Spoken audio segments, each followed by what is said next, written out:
my brother jumped out the office.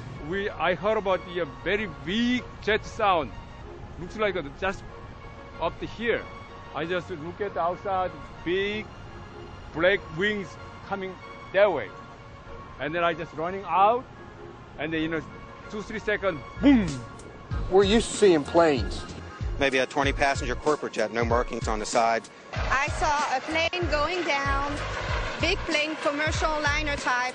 And I saw this jet coming in, and it was really low, and it was an American Airlines jet. You could read the AA on the side, silver fuselage. This particular plane was awful low, and as we were coming down on a 395, it came across in front of us, and it was low. Coming in at a shallow angle like it was landing right into the side of the Pentagon. It just happened. It was really amazing. Huge explosion. So you actually saw the plane impact the side of the building? Yes, I did. Just one plane? Just one plane. I basically made a turn too early and ended up right in front of the Pentagon on Route 27, which goes just, I didn't even know it was the Pentagon. I mean, I've grown up in this area, but I just am basically never over there. Besides, you can't really tell it's five-sided anyway, so I didn't even know it was a Pentagon, but I was just in traffic. My main focus was that I was late for this service, and we were stuck in totally standstill traffic, just sitting dead still on the highway.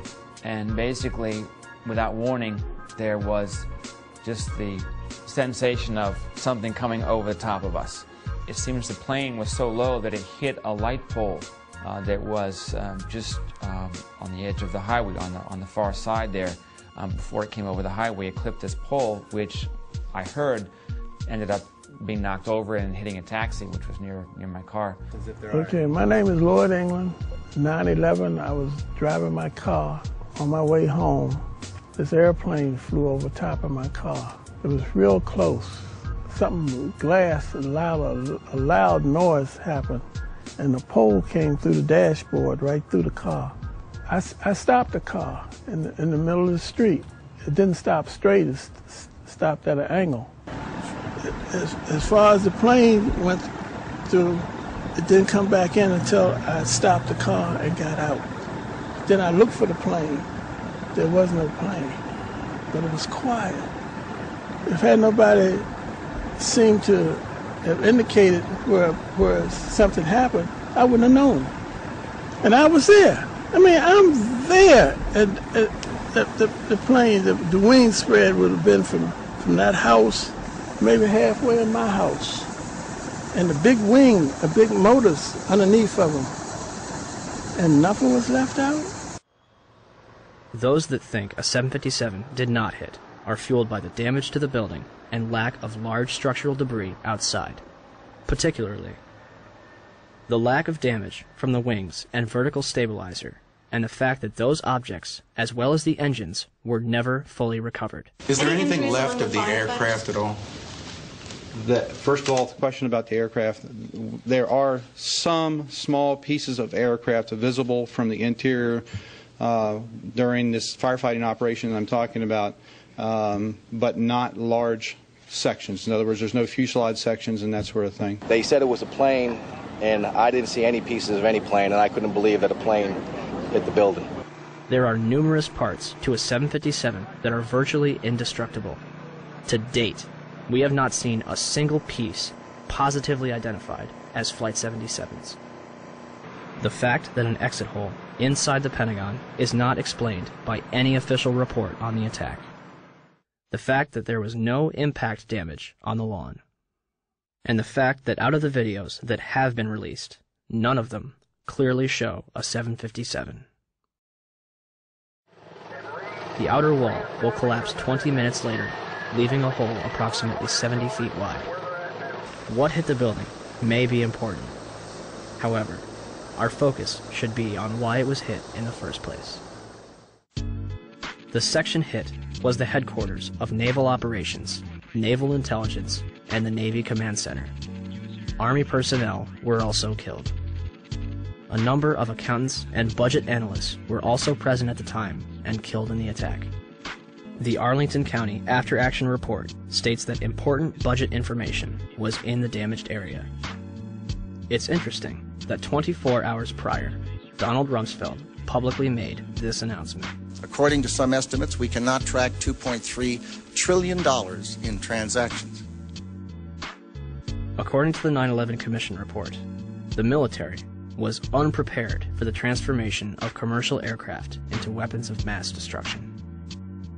Counterterrorism forecaster Marvin Citron authored a report in 1994 for the Department of Defense, warning of Washington's vulnerability to terrorist attack. We predicted a plane could have crashed into the Pentagon. That's about as specific as you can be. If you made a right turn at the Washington Monument, you could hit the Pentagon. A left turn, you could hit the White House.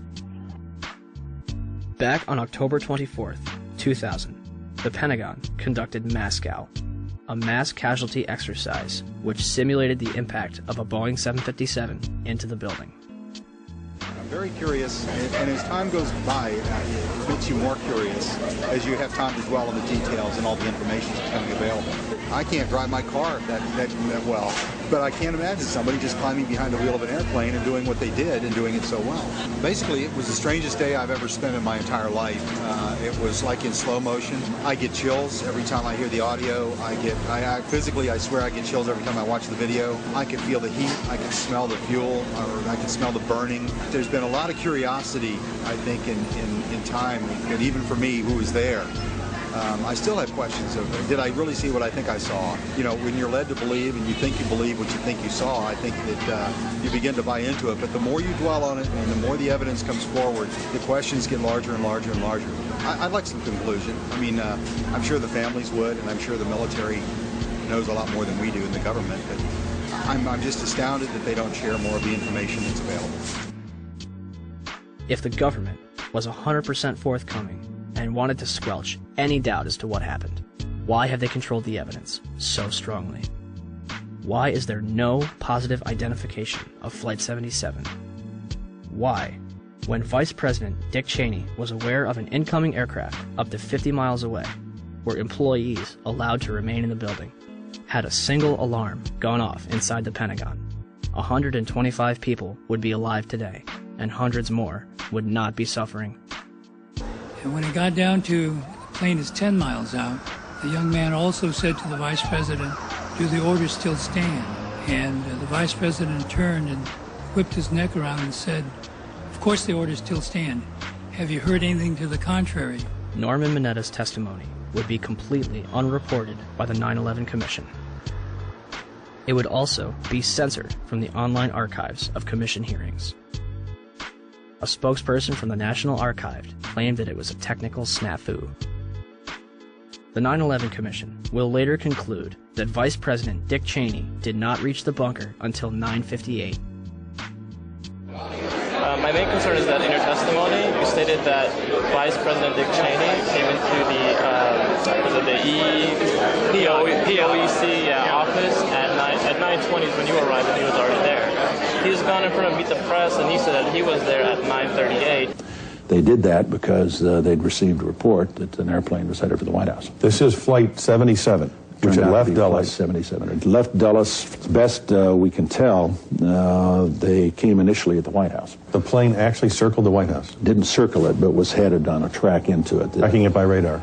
And when it entered the danger zone and looked like it was headed for the White House was when they grabbed me and evacuated me to the basement. The plane obviously didn't hit the White House, turned away and we think flew a circle and came back in and then hit the Pentagon. Yeah, the 9/11 Commission report puts him there at 9:58 that morning. 58? Yeah, I don't know if you got a chance to read it, but it puts him half an hour later. So I don't mean to ask a rhetorical question, but to the best of your recollection, was Vice President Dick Cheney already there at 9:58? The flight you're referring to is the flight that came into the Pentagon. This was before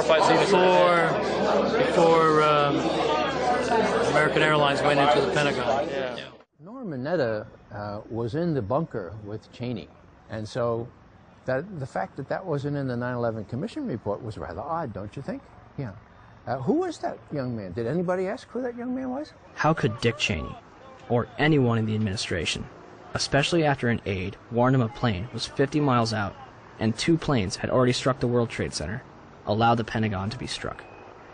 You know, am I prepared to believe that Dick Cheney would be capable of knowing about this kind of attack on the Pentagon, for example, and allowing it to happen? Well, from what I know about Dick Cheney, yeah.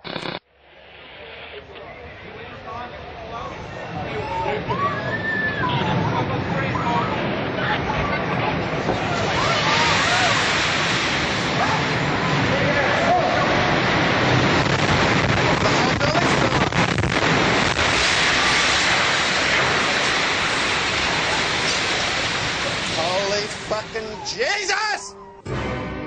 9:59, New York City, New York. The South Tower of the World Trade Center, 110 stories tall, collapses to the ground in approximately 10 seconds. 29 minutes later, the North Tower follows suit, also collapsing in approximately 10 seconds. Later that evening, at 5:20, World Trade Center Building 7, 47 stories tall, collapses to the ground in under 7 seconds. The official explanation is that falling debris from the North Tower created a series of fires inside the building. If this is true, it would be the third steel-frame skyscraper in history to completely collapse because of damage and fire. The first two would be the Twin Towers.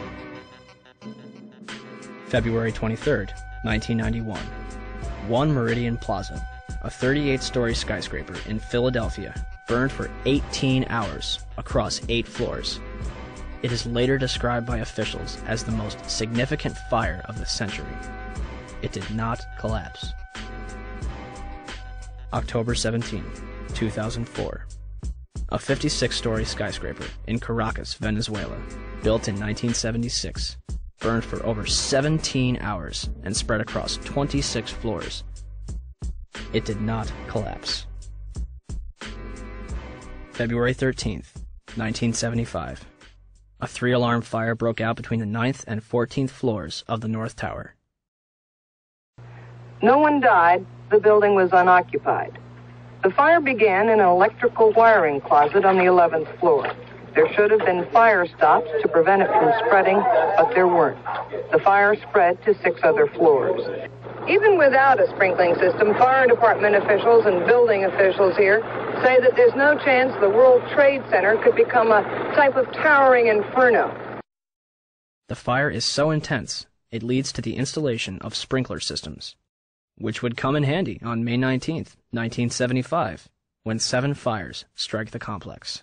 The South Tower had garbage fires dispersed between the 25th and 36th floor, and the North Tower had a fire on the 11th floor. 6 of the fires were minor, but the 7th on the 32nd floor of the South Tower caused heavy damage. Guess what? They did not collapse. September 11th, 2001. 2 110-story skyscrapers, completed in 1973, burned for 56 minutes over 8 floors and 103 minutes over 5 floors, respectively, before collapsing completely to the ground. Some argue that this was due to the construction of the Twin Towers. The Twin Towers were composed of 200,000 tons of steel and 425,000 cubic yards of concrete. The core of each tower was a rectangular pillar 87 by 133 feet, comprised of 47 steel box columns ranging from 36 by 16 to 52 by 22 inches. The North Tower was completed in 1970, standing at 1,368 feet tall, and the South Tower was completed in 1973, reaching 1,362 feet tall, making them the tallest buildings in the world at the time. They were designed to withstand multiple impacts from a Boeing 707, the largest aircraft at its time. An analysis, released in 1964, claims that the buildings were investigated and found to be safe in an assumed collision with a 707 traveling at 600 miles per hour.